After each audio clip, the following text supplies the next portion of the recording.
All right, guys, this is Alex, your dating coach, and today we're going to talk about why women in reality don't care about size. Now, other apes in the past have cared about size more than us. Okay, for example, when you look at apes, you'll notice there's a big difference in size between the males and the females, like a humongous difference.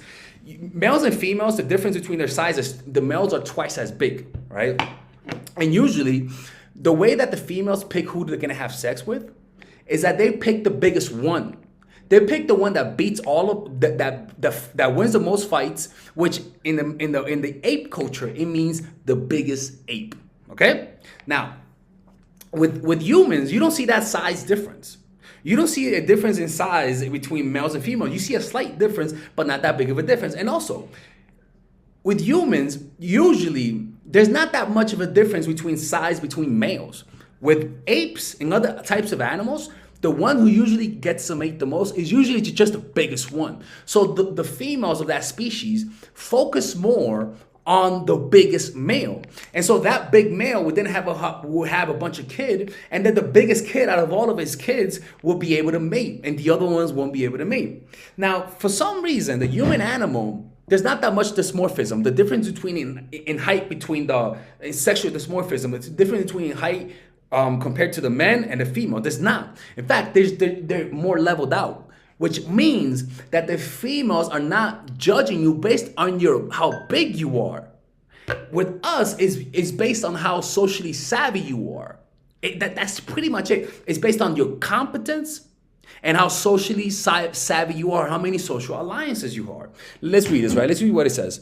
As Darwin noted, in highly polygynous species, the contrast in body size between male and female, the sexual dimorphism, is great. Some males monopolize several females, while other males get shot out the genetic sweepstakes altogether. So in other words, the biggest male is usually the one that has all of the kids. So all of his kids will be big, but the biggest kid out of his kids is one that's usually gonna procreate. So it's in the genetic of those apes, of those monkeys, to be sexually attracted to the biggest ape. Now, we diverted from our closest relative 2 or 3 million years ago, but that trait back 2 or 3 million years ago was there.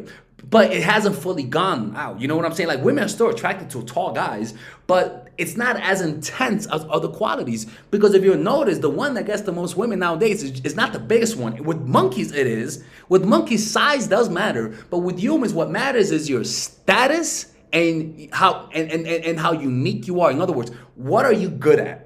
And does the girl and her family value, or does the girl, her family, and her culture, do they value what you're good at? That's going to and your social alliances. That's going to determine how your sexual market values. Not about size. With apes, there it is, but it's not with humans. Let's keep reading. Male gorillas, who mate with lots of females, if they win lots of fights, and they mate with lots of females if they win lots of fights, and no females if they win none, are gargantuan, twice the size as females. Among the monogamous gibbons, small breeds, they're small animals, and so those monkeys, the gibbons, their size don't fluctuate between the males and the females. Small breeds about prolifically as bigger ones, and sexual dimorphism is almost imperceivable. So there's no difference in size between the males and the females.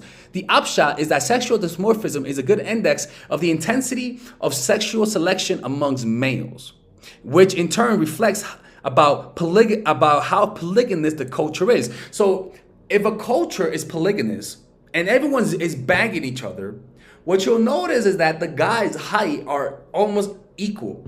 But my fault, I'm confusing it. My fault, I confused it, right? Fuck, I confused that word. I'm trying to think of it. But the point is, guys, is that, let's go back to this. We're in the middle, right?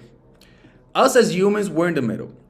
The females of the human species not only value your height, but they value things more. What they value, because you gotta understand, the human animal is not in competition with other animals no more.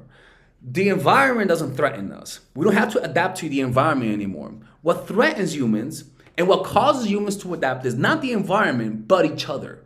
The next level of evolutions for humans are each other. We are adapting to each other. The human animal that's most socially intelligent is the one that's gonna have the better genes. It's the one that's gonna get more women. It's the one that's gonna reproduce a lot more often.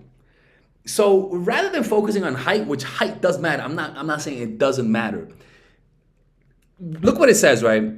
When placed on the spectrum of sexual dysmorphism, humans get a mildly polygamous. We're in the middle. Rating of 0.69. We're less dysmorphic than gorillas, but more than gibbons, which are little monkeys that have equal size. So what I'm trying to say, man, is that size don't matter that much with women, as long as you have status. You know, according to evolutionary psychology, what matters with the human animal is status a lot more than with looks. I mean, a lot more than with how big and strong you are. It does help, okay? Because again, we come from ancestors that cared about that. You know what I'm saying? But as humans dominated the environment, and as humans dominated other animals, right? Humans naturally stopped competing against the environment and started competing against each other. And with humans, you can't really be aggressive directly. You got what I'm saying? Because we're social animals. Humans are aggressive indirectly. They got to use their heads to be aggressive towards each other, right? What the hell? It froze, right? Okay, so anyways, that's pretty much the explanation, the evolutionary reason why that happens, and I hope this made a lot of sense. I'm doing a course on male nature for the women's channel. I'm gonna do a course on female nature next year. But I'm just doing a lot of research. I found that out. I found that very interesting. So I'll see you guys in the next video. Okay, take care.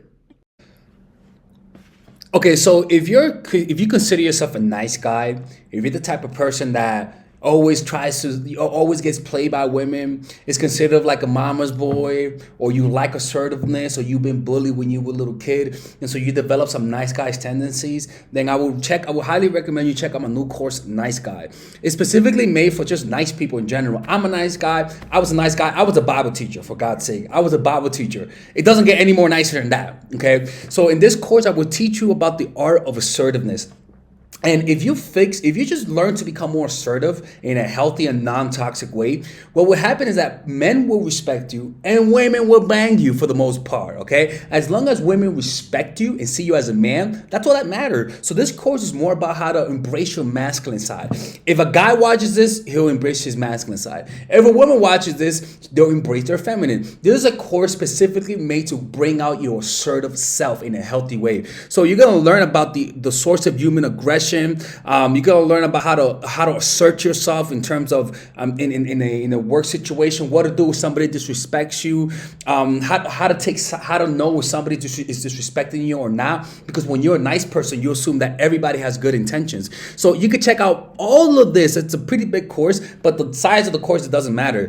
You can check out all of this for just $99. And if you don't like it, just ask for your money back, and I'll send you your money back. No questions asked. Not one time in my career have I ever rejected somebody's refund. So if you don't like it, it's a money back guarantee. This is the equivalent of buying a sneaker. Okay, it's a really good investment. So I'll see you guys inside. It's a 30-day money back guarantee, and you will not regret it, because after this course, you will learn how to become more assertive, and women will stop playing you. It's plain and simple, and that's all that matters. I'll see you guys.